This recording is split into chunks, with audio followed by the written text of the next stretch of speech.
आज बाबा हमें कहते हैं कि हम बच्चों को बीमारी से, दुख से छुड़ाने वाले एक बाबा ही है। हमारे सब मर्ज दूर करने वाले, हमें माया के पंजे से छुड़ाने वाले। ये कल्प कल्प का ये कार्य बाबा ही संगम पर आकर करते हैं। इस बात का निश्चय है ना? क्योंकि अगर निश्चय है तो फिर अगर पूरे कल्प में एक बार ये अपॉर्चुनिटी मिली है तो फिर इस अपॉर्चुनिटी का क्या करना चाहिए, है ना? जो बाबा बना रहा है वो बन जाना चाहिए। तो बाबा हमें ये समझाते हैं कि पूरे कल्प वृक्ष को सामने लाओ। और बाबा कहते 2 युगों तक, सतयुग त्रेता युग, कोई दुख, अशांति, बीमारी कुछ नहीं होता। और फिर द्वापर युग से एक के बाद एक धर्म पिताएं आते हैं। उसके बाद साधु संत आते हैं। लेकिन उन सब के पीछे परमधाम से उनके धर्म की आत्माएं आती हैं और उस धर्म में जुड़ती जाती हैं। लेकिन उनमें से कोई भी ऐसा नहीं जो कोई दुख हरकर सुख दे दे या दुर्गति से सबकी सद्गति कर दे। पवित्र आत्माएं परमधाम से आकर धर्म की वृद्धि करती हैं, लेकिन कोई पतित आत्माएं पावन नहीं बनती। सतयुग से लेकर कलयुग अंत तक चाहे परमधाम से कोई नया आता है तो नई आत्मा पवित्र होती है, लेकिन आने के बाद सिर्फ धीरे धीरे पतित ही बनते हैं। और कितने भी धर्मों का विस्तार होता है, लेकिन धर्मों के विस्तार के साथ पतितपना बढ़ता है। और कितनी भी हम कहानियाँ सुनते हैं कि ये देवता आए, वो देवता आए, है ना, उन्होंने राजयोग सिखाया। लेकिन बाबा कहते कि अगर ऐसा होता तो अनेक धर्मों का विनाश हो, एक सद्धर्म की स्थापना हो जाती, क्योंकि राजयोग का तो यही लक्ष्य है। लेकिन कोई एक धर्म नहीं आता, एक सद्धर्म की जगह और ही नए नए अनेक धर्म बनते जाते हैं। दुख, लाचारी, बीमारी भी बढ़ती जाती है। तो बाबा कहते मेरे सिवाय किसी का भी गायन नहीं कि कोई दुख हरता सुख करता कहलाए, या वैद्यनाथ कहलाए, या कोई झोली भरने वाला कहलाए, या पतित पावन कहलाए। ये सारी महिमा एक शिव बाबा की है। और शिव बाबा पूरे कल्प में एक ही समय आते हैं संगम पर। और इस समय संगम युग चल रहा है, शिव बाबा आए हुए हैं। और जैसे बाबा ने बहुत अच्छा कहा कि बच्चा बीमार होता है तो उसकी दवा दरमल तो माँ बाप ही करेंगे ना, कोई दूसरा आकर थोड़ी करेगा। तो बाबा कहते मैं ही तुम्हारा माता पिता हूँ। मैं ही हर कल्प आकर, जब तुम पूरे पतित और बीमार हो जाते हो, तो मैं ही आकर तुम्हारी दवा दरमल करता हूँ। और इस समय बाबा आए हुए हैं। और बाबा हमें कहते कि सबसे पहले तो ये समझना है कि सारे दुखों की, सारे बीमारियों की जो जड़ है वो क्या है? 5 विकार। क्या हम ये बात समझते हैं कि हमारे जीवन में जो दुख हैं या जो बीमारियां हैं या दुनिया में जो दुख और बीमारियां लगी पड़ी हैं, वो 5 विकारों के कारण है। हम ये बात सुनते बहुत हैं, पर क्या हमें रियलाइजेशन है कि ये सब कुछ विकारों के कारण है? क्योंकि कई बार जब कोई दुखी होता है, बीमार होता है, तो हम उसे पहली बात शिव बाबा की ये नहीं सुनाते कि तुम योगी बनो, पवित्र बनो, है ना। कहते फला डॉक्टर के पास चले जाओ, है ना, फला ये वाली चीज़ कर लो, इससे तुम्हारा दुख कम हो जाएगा, है ना। और कई तो उल्टा रास्ता और ही दिखा देते हैं। बहुत दुखी हैं तो शादी कर लो, बच्चे कर लो है ना, तो इन बातों से सुखी हो जाएंगे। तो बाबा कहते क्या हमें समझ में आता है कि दुनिया में जितना भी दुख, अशांति, बीमारी है, इसका कारण 5 विकार हैं आत्मा में। क्योंकि अगर हम इतना समझ जाएं तो फिर हम योगी बनने, पवित्र बनने की मेहनत करें। लेकिन ऐसा देखने में आता है कि अभी भी ये बात बुद्धि में बैठती नहीं है ना। कई बार ब्राह्मण बच्चे भी जो अल्पकाल के सल्यूशन हैं अपने दुख से छूटने के या बीमारी से छूटने के, उस पर ज़्यादा फोकस करते हैं। बाबा ये नहीं कहते कि कोई दवाई आदि मत खाओ, लेकिन ये समझो कि कोई दवाई खाने से बीमारी ठीक नहीं हो जाएगी। आज क्या होता है, एक बीमारी होती है, दवाई खाते हैं, उसका दर्द कम होता है और दूसरी बीमारी आ जाती है ना। यही होता है। क्यों? क्योंकि ये बीमारियों की दुनिया है। इसमें एक चीज़ ठीक करेंगे दूसरी आ जाती, दूसरी ठीक करेंगे तीसरी आ जाती।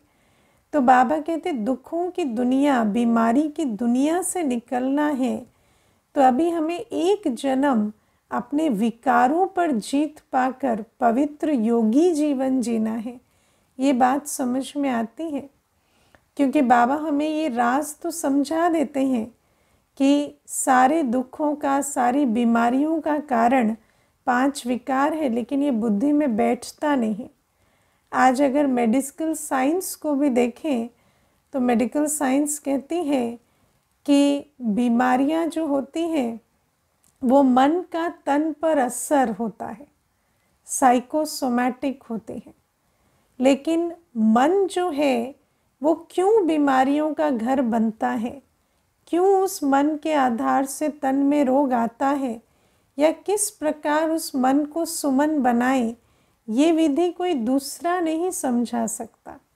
और मन में ऐसा क्या है, जैसे दुनिया में लोग कहते हैं कि नेगेटिव थिंकिंग से बीमारियां होती हैं, लेकिन हम नेगेटिव थिंकिंग थोड़ी करते हैं, हम तो राइट थिंकिंग करते हैं, है ना। जब हम नेगेटिव थिंकिंग करते हैं तो कोई मनुष्य ये थोड़ी कहता है कि मैं नेगेटिव थिंकिंग कर रहा हूँ। वो तो कहता है अब जो है वही तो सोचेंगे ना, जो बात है वही तो सोचेंगे, अब झूठ थोड़ी सोचेंगे।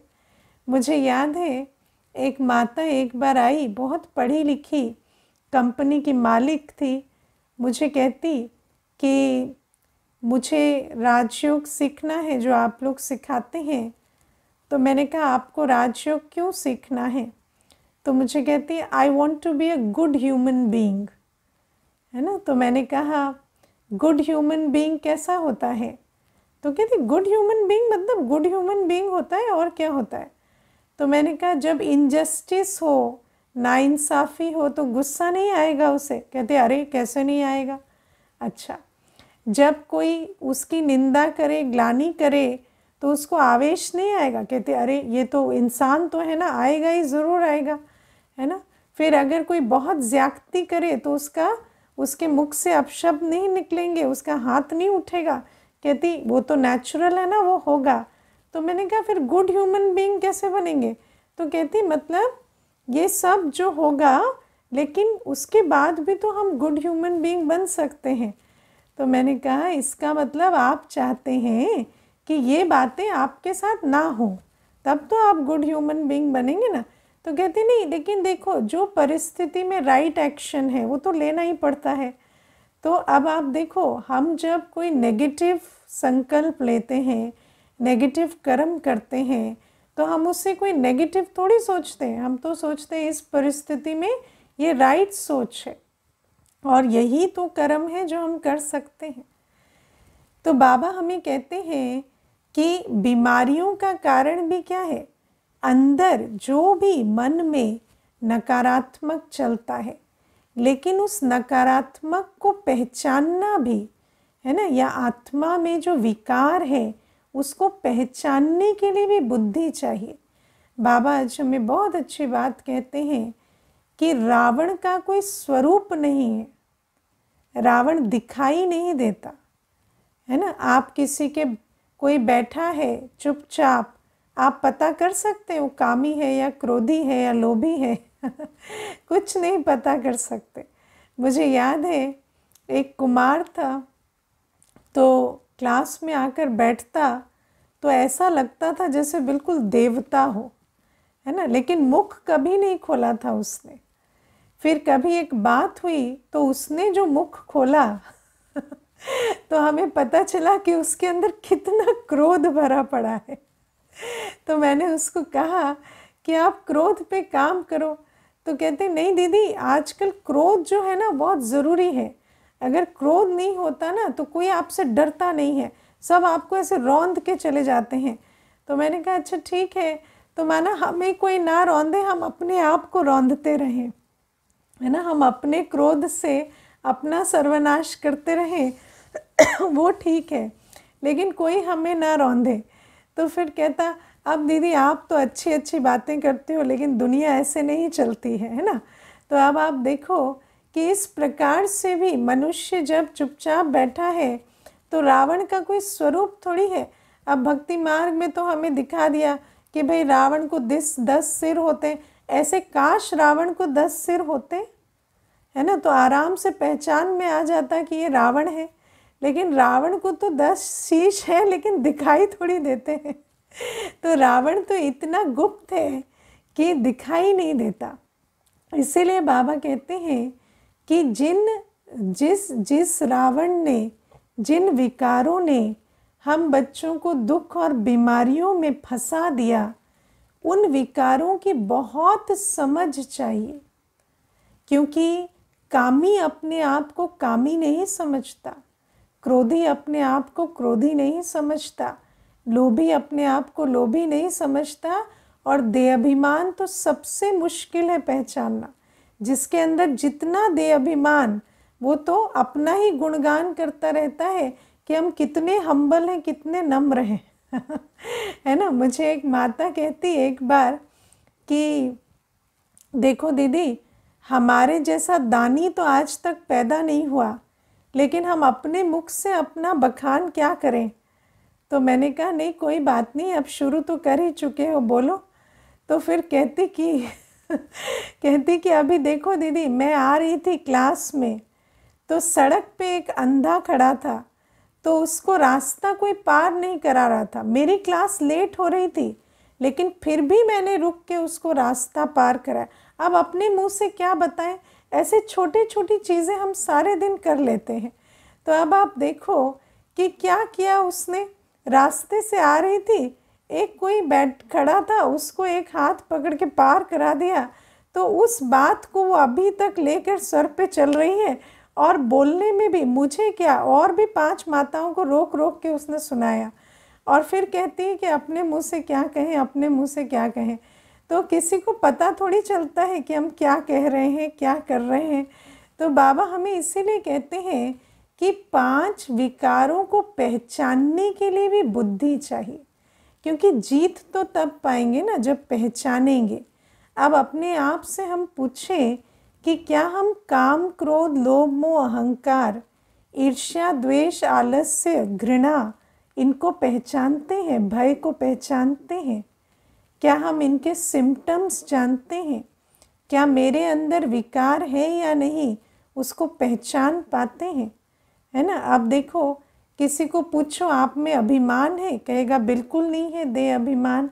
लेकिन पूछो अपमानित महसूस करते हैं, फीलिंग में आते हैं, कहते हैं आप फीलिंग में तो आते हैं। तो देहाभिमान की निशानी क्या है? देहाभिमान की निशानी है फीलिंग में आना, है ना। किसी ने कुछ कह दिया, किसी ने कुछ हमें है ना, ऐसा शब्द कह दिया, कोई ऐसी बात कह दी, वो हमें भुलाए नहीं भूलती। हमारी बुद्धि में उनसे टकराने के, उनको सिद्ध करने के संकल्प चलने लगते हैं।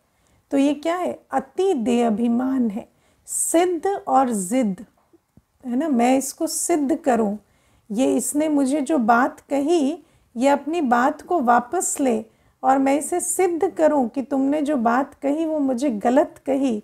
ये क्या है? सिद्ध, जिद, अपमानित महसूस करना, फीलिंग में आना, ये सब देह अभिमान की जैसे बात है। आप विचार करो, आप किसी को बहुत सिद्ध भी कर देंगे तो क्या उनका ओपिनियन आपके बारे में बदल जाएगा? हाँ बताओ भाई। अगर बहुत सिद्ध करेंगे कि नहीं ऐसा नहीं, ऐसा है, वो तो ऐसा मैंने सोचा इसीलिए किया, या आप जैसा समझ रहे हैं वैसा नहीं है, तो आपने बहुत सिद्ध कर दिया, तो क्या वो समझ जाएंगे? क्या सचमुच वो आपके पॉइंट ऑफ व्यू को समझ जाएंगे? बिल्कुल नहीं समझेंगे। तो इसीलिए ये जो कुछ हम करते हैं, ये किसी को समझाने के लिए नहीं करते, अपने देहाभिमान के वश करते हैं। और देखना, जैसे ही कोई एक बात कहेगा तो एकदम से संकल्प चलने लगेंगे और सिद्ध करने में चले आएंगे, है ना। उनको रॉन्ग, अपने को राइट प्रूफ करने में आएंगे। क्यों? क्योंकि देहाभिमान बहुत है। लेकिन अगर देहाभिमान नहीं है तो कोई बात नहीं, उस समय आपको कोई फ़र्क नहीं पड़ता। फिर कभी कोई बात हुई, आपने ये बात बता दी, या उनके अपने आप सत्य को सिद्ध करने की आवश्यकता नहीं पड़ती। सत्य समय के आधार से अपने आप सिद्ध हो जाता है। किसी ने आपको उल्टी बात कही, आज उनको नहीं समझ में आएगा, कल परसों नरसों समझ में आ ही जाएगा, 5 वर्ष बाद समझ में आ जाएगा। और आपको क्या हड़बड़ी है? क्या उनके कुछ कहने से आप छोटे बड़े हो जाते हैं क्या? तो बाबा हमें कहते हैं ये देहाभिमान की निशानियों को पहचानना है। देहाभिमान क्या होता है ना। अगर देहाभिमान की निशानी को नहीं पहचानते, स्ट्रेस लेना, कोई जिम्मेवारी दी गई तो स्ट्रेस हो जाना कि ये जिम्मेवारी मुझे पूरी करनी है, और एंजाइटी होना, स्ट्रेस होना, ये सब देहाभिमान है। जब हम बाबा के बनते हैं तो हमें देह अभिमान से मुक्त होने के लिए बाबा क्या सिखाते हैं? करन करावन हार की याद में सब कुछ करो। मैंपन छोड़ना है तो बाबा की याद में सब कुछ करो। तो जब बाबा साथ है तो चिंता, स्ट्रेस, है ना, एंजाइटी, ये सारी चीज़ें नहीं हो सकती। लेकिन देह अभिमान होता है, समझते मैं करता हूँ, मुझे करना है, मेरी जिम्मेवारी है, तो बहुत स्ट्रेस होता है। और देही अभिमानी जो होता है वो बड़े से बड़ा कार्य निमित्त भाव से बहुत सहज ही कर जाता है।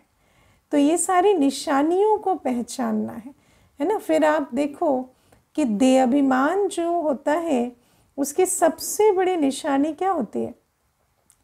श्रीमत को डोंट केयर करना, है ना। कई बार हम कहते तो हैं हमारा बाबा के लिए रिगार्ड है, लेकिन अगर हम श्रीमत को डोंट केयर करते हैं, बाबा जो हमें कह रहा है और जो हम कर रहे हैं वो उल्टा है, और हमें वो सुनाई भी नहीं देता, समझ में भी नहीं आता कि बाबा क्या कह रहा है और मैं क्या कर रहा हूँ, तो इसका कारण क्या होता है? अति देह अभिमान। तो ये जो देह अभिमान है ना, बाबा कहते हैं ना, बाबा के भी बाबा बन जाते हैं, है ना। बाबा को भी समझेंगे, बाबा को क्या पता, मुझे ज़्यादा पता है। बाबा थोड़ी मेरी जीवन जी रहा है, मेरी जीवन तो मुझे पता है, मेरे क्या कर्म बंधन है, मेरी क्या प्रॉब्लम्स है। बाबा तो शायद किसी और के लिए मुरली चला रहा है, जिसकी जीवन मेरे जीवन जितनी मुश्किल नहीं है, उसके लिए तो श्रीमत को पालन करना ईजी है, मेरे लिए मुश्किल है। तो ये जो श्रीमत को डोंट केयर करते हैं, अब इसमें मैं कोई ये नहीं कह रही कि श्रीमत को एक्यूरेट पालन कर पाए, हो सकता है हम यथाशक्ति पालन कर पा रहे, लेकिन हम डोंट केयर नहीं कर रहे। हमें समझ आ रहा है कि ये मैं पालन कर रहा हूँ, ये मैं नहीं कर रहा, और मुझे इस बात का रिगार्ड है कि मुझे बाबा से और शक्ति भरनी है याद में। मैं अपने योग का बल बढ़ा रहा हूँ, अपने अंदर डिसिप्लिन ला रहा हूँ, मैं वो पुरुषार्थ कर रहा हूँ कि मैं संपूर्ण रूपेण श्रीमत का पालन कर सकूं। लेकिन अगर हम यही मान लेते हैं कि श्रीमत मेरे लिए 40% ही लागू होती है ना, मेरे लिए 100% श्रीमत नहीं है, तो ये देह अभिमान है। तो बाबा हमें ये कहते हैं कि श्रीमत को डोंट केयर करना ये देह अभिमान की निशानी है। तो हमें, जैसे मैंने आपको देह अभिमान की निशानी बताई, ऐसे हर एक विकार को हमें पहचानना पड़ेगा, है ना। काम विकार, कैसे पता चले मेरे अंदर काम विकार है ना। कई बार विकार में नहीं जाते, लेकिन हर एक की देह दिखती है ना। ये लंबा है, ये नाटा है, ये छोटा है, ये मोटा है, ये काला है, ये गोरा है ना। ये सुंदर है, ये असुंदर है ना। इसका रूप रंग ऐसा है, इनके कपड़े ऐसे हैं, इनकी लुक ऐसी है। तो वो सारा कुछ क्या है, ये सब काम विकार है। किसी का कद काठी, रूप रंग, चेहरा, देह आकृति दिखती है, तो ये सारा कुछ क्या है, ये सब काम विकार है। अपना भी शरीर अगर, है ना, कई बार आईने में देखते रहेंगे, अपने चेहरे को ठीक करते रहेंगे, ये सारा क्या, ये सब काम की निशानियाँ हैं। कोई आपको देखे तो आप क्या चाहते हैं देखे, यही देखें कि आपका चेहरा कितना सुंदर है, आपका शरीर कितना सुंदर है। तो ये सारी चीज़ें, किसी को दिखाने की उत्कंठा होना या किसी की देह पर दृष्टि जाना, ये सब काम विकार की निशानी होती है। लेकिन हम इन बातों को समझते नहीं हैं। मनुष्य समझता है सिर्फ विकार में गए तो वो काम विकार है, लेकिन ऐसा थोड़ी। अब आप देखो, फ़ोन आदि देखते हैं, सारे दिन क्या देख रहे हैं, क्या देख रहे हैं हम, किसी के चरित्र देख रहे हैं क्या, चित्र ही तो देख रहे हैं, इसका चित्र, उसका चित्र, फलाने का चित्र। तो इतने सारे चित्रों में हमारी बुद्धि क्यों जाती है, क्यों हमें चित्रों को देखने की इतनी उत्कंठा होती है। तो ये सारा काम विकार है, और काम विकार की पूर्ति उससे करते हैं। तो बाबा हमें ये बातें कहते हैं कि विकारों को भी पहचानो, किसके अंदर कितना विकार है। अगर हम विकारों को पहचानते ही नहीं, आलस्य, अलबेलापन, है ना, कई ऐसे होते, अटेंशन की कमी, कोई भी काम दो तो अटेंशन से नहीं करेंगे, है ना। और मुझे याद है एक बहन थी, तो कोई भी काम दो तो उसका कोई अटेंशन नहीं, है ना। रोटी बनाए जला दे, कोई काम करे तो उसमें कोई अटेंशन नहीं। परफेक्शन की बात नहीं, अटेंशन ही नहीं।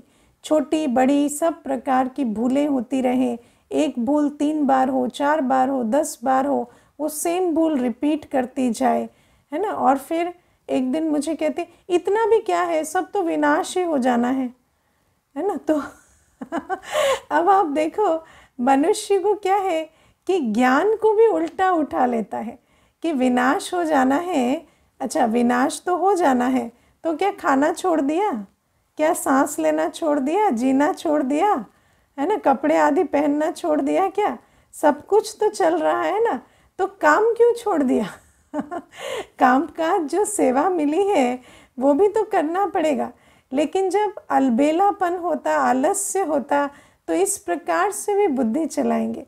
तो क्या हम अलबेलापन, आलस्य को भी समझते हैं, या हम समझते हैं कि हाँ, फला व्यक्ति जो है उसको तो बहुत परफेक्शन का संस्कार है, वो तो हर बात में टोका टाकी करता रहता है, और मैं तो बहुत संतुष्ट हूँ, मुझे कैसा भी चलता है ना। कैसा भी चलता है ये ब्राह्मण की निशानी नहीं है। ब्राह्मण तो 16 कला संपूर्ण है ना। हम सतयुग में जाएंगे तो कैसा भी चलाएंगे क्या, है ना। हमारी हर चीज़ परफेक्ट होगी, तो वो संस्कार या वो प्रारब्ध कहाँ से बनेगी, यहाँ से बनेगी। लेकिन क्या हम अपने आलस्य, अलबेलेपन को भी समझते हैं। बाबा हमें कितनी बार कहते हैं कि अलबेलेपन से सावधान रहो। लेकिन आप विचार करो, अगर कर्म योग करते समय हम इतने अलबेले रहते हैं, तो क्या ऐसी आत्मा जब योग में बैठेगी तो संपूर्ण रूपेण अटेंशन में बैठ जाएगी? नहीं बैठ सकेगी, क्योंकि अलबेलापन तो एक संस्कार है। अगर कर्म योग में अलबेलापन है तो योग में भी अलबेलापन हो, ऐसा हो नहीं सकता कि ना हो। तो क्या हम विकारों को पहचानते हैं? तो बाबा कहते कि विकारों की भी समझ चाहिए। और फिर बाबा कहते जैसे रावण दिखाई नहीं देता, बाबा भी दिखाई नहीं देता।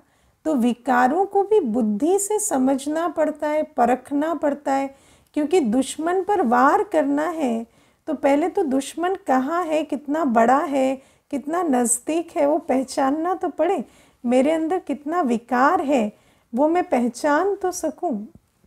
फिर बाबा कहते हैं कि दुश्मन पर जीत कैसे पाएंगे रावण पर? तो योग बल से। लेकिन योग किससे लगाना है? बाबा से। और बाबा भी दिखाई नहीं देता, तो बाबा को भी बुद्धि से समझना पड़ता है। और जो जितना बाबा को जानता है ना, बाबा को यथार्थ रीति जानने वाला क्या करेगा? हाँ, विचार करके उत्तर देना। अगर हम बाबा को 100% जानते हैं तो हमारी निशानी क्या होगी? हाँ, हम बाबा के बन जाएंगे। जब कोई इतना ऊंचा, इतना श्रेष्ठ मिल जाता है ना, तो सबसे पहले अक्लमंदी क्या होती है? उसका बन जाना, सर्वस्व समर्पण जाना, है ना। हमने तो यही सीखा है जीवन में कि जब कोई अच्छा मिले तो उसको छोड़ो मत उसका बन जाओ तो बाबा भी, और सोचो मनुष्य को तो आज हम अच्छा समझते हैं, कल वो अच्छा नहीं भी निकलता। लेकिन बाबा को अगर हम बुद्धि से समझ जाए कि यही बाबा है, यही बाप टीचर सतगुरु है, यही वर्षा देने वाला है, यही भाग्य विधाता है, यही गति सदगति दाता है, यही दुख हरता सुख करता है, यही बीज रूप है, यही बाबा सब कुछ है, यही सर्वशक्तिवान है, यही हमें सत्युग का वर्षा देने वाला है। जब हम बाबा को अच्छे से पहचान जाएं तो फिर योग हमारा इधर उधर नहीं भटकेगा। जब हमें ये रियलाइज हो जाए कि सर्व संबंध और सर्व प्राप्ति का जो खजाना है वो एक बाबा से ही मिलने वाला है ना। किसी को मालूम पड़ जाए कि मुझे जो चीज़ चाहिए वो इससे मिलेगी तो उसके पीछे पड़ जाता है ना, उसको याद करना थोड़ी पड़ता है, उसको वो भूलता ही नहीं है, क्योंकि उसको पता है कि इससे मुझे प्राप्ति होगी। तो बाबा कहते हैं कि क्या तुमने पहचान लिया है कि मैं ही हूँ जिससे तुम्हें सब कुछ मिलना है। जो भी कुछ तुमने पूरे कल्प ढूंढा, जिसके लिए तुम भटके, वो सब कुछ देने वाला मैं ही हूँ, चाहे वो संबंध का सुख है, चाहे प्राप्ति है। और जब हम बाबा को बुद्धि बल से पहचानते हैं, क्योंकि बाबा भी दिखाई नहीं देता, तो जितना हम बुद्धि को पुरानी दुनिया के चिंतन से न्यारा करते करते पर बाबा जो श्रीमत देते हैं, ज्ञान सुनाते हैं, बाबा जो अपने से योग लगाने की विधि सिखाते हैं, उसमें जितना हम बुद्धि को बिजी करते हैं और बुद्धि में वो ताकत आती है, तो हम धीरे धीरे बाबा को पहचान जाते हैं। और जब हम बाबा को पहचान जाते हैं ना, तो फिर हम बाबा से ही योग लगाते हैं। हमें और दुनिया में किसी के भी प्रति आकर्षण नहीं होती, क्योंकि हमें मालूम है किसी के पास, कुछ के पास भी कुछ नहीं है, एक बाबा के पास ही सब कुछ है। तो बाबा कहते हैं जब तुम मुझे संपूर्ण रूपेण जानते हो और जब तुम अपने विकारों को संपूर्ण रूपेण जानते हो, तो फिर तुम योग बल के आधार से उन विकारों पर जीत पाते हो। और इसी विधि से तुम 2500 वर्ष तक संपूर्ण निरोगी, संपूर्ण सुख धाम के मालिक बनते हो। तो ये बाबा हमें समझाते हैं कि मैं तो तुम्हें आया हूँ दुख से छुड़ाने, बीमारी से छुड़ाने, लेकिन दुख और बीमारी के बीज को भी समझो और दुख हरता सुख करता बाप को भी पहचानो। और जब दुख हरता सुख करता बाप को पहचान कर उससे संपूर्ण रूपेण योग रख कर जब हम उस बीमारी को पहचान कर उसका निवारण करेंगे, तो 2500 वर्ष तक न दुख होगा न बीमारी होगी। तो ये पहली बात है जो बाबा समझाते हैं। फिर बाबा हमें कहते हैं हम बच्चों को बाबा को भोग स्वीकार कराना चाहिए, है ना। अब बाबा कौन है? अभोक्ता। बाबा हमें मुरली में कहते हैं कि मैं कुछ भी खाता पीता नहीं हूँ, ठीक है ना। फिर जो खाता पीता नहीं उसको भोग क्यों स्वीकार कराना चाहिए, है ना। इसलिए क्योंकि सब कुछ बाबा का है, बाबा का भंडारा है। तो जो मालिक होता है ना, वो खाए ना खाए उसको पहले परोसा जाता है ना। मुझे याद है एक माता थी, लौकिक की बात बता रही हूँ, बूढ़ी माता थी 95 वर्ष की, और खाट पर पड़ी रहती थी। कुछ डाइट आदि कुछ नहीं थी उसके, भोजन कुछ नहीं। लेकिन जब भोजन बनता था ना तो उसको पहले पूछते थे, है ना, ये बना है क्या खाओगे, तो बस कहती थी थोड़ी सी दाल ला दो या कुछ भी, है ना, थोड़ा सा कुछ भी स्वीकार करती थी। लेकिन उसको 4 बहुएं थी, बारी बारी से पूछ कर जाती थी कि माता जी ये बना है, ये बना है, ये बना है, और इसमें से क्या खाना पसंद करेंगे। और फिर खाना उसको रोज़ वही दाल है, लेकिन उसको प्रॉपर बताया जाता था। क्यों? क्योंकि मालकिन थी वसीयत नहीं बनाई थी अंत तक अंगूठा लगाने के लिए छोड़ी हुई थी तो उसको पता है सबको कि ये मालकिन है और इनको तो पूछना ही पड़ेगा। तो बाबा हमें कहते क्या तुमने मुझे मालिक नहीं बनाया क्या, है ना। बाबा कहते हैं कि तुमने मुझे वारिस बनाया ना, तुमने सब कुछ मुझ पर बलिहार किया ना। तो जब मुझ पर बलिहार किया तो जो तुम खाते पीते हो किसके भंडारे से खाते हो, मेरे भंडारे से। तो जब मेरे भंडारे से खाते हो तो मुझे पहले भोग नहीं स्वीकार कराओगे, क्योंकि मालिक को तो पहले भोग स्वीकार कराना पड़ेगा। और फिर बाबा कहते भंडारे से कुछ भी खाया, एक गिलास पानी भी पीते हैं, फ्रूट भी खाते, कुछ भी खाते, तो पहले बाबा को याद कर फिर खाना है। क्योंकि भले ही बाबा अभोक्ता है, लेकिन हम बाबा के भंडारे से खाते हैं, तो हमें हर चीज़ को बाबा को पहले ऑफ़र करना है, फिर खाना है। नहीं तो क्या हो जाता, अमानत में ख़यानत हो जाती है ना। तो ये भी अटेंशन रखना है। अच्छा, ओम शांति।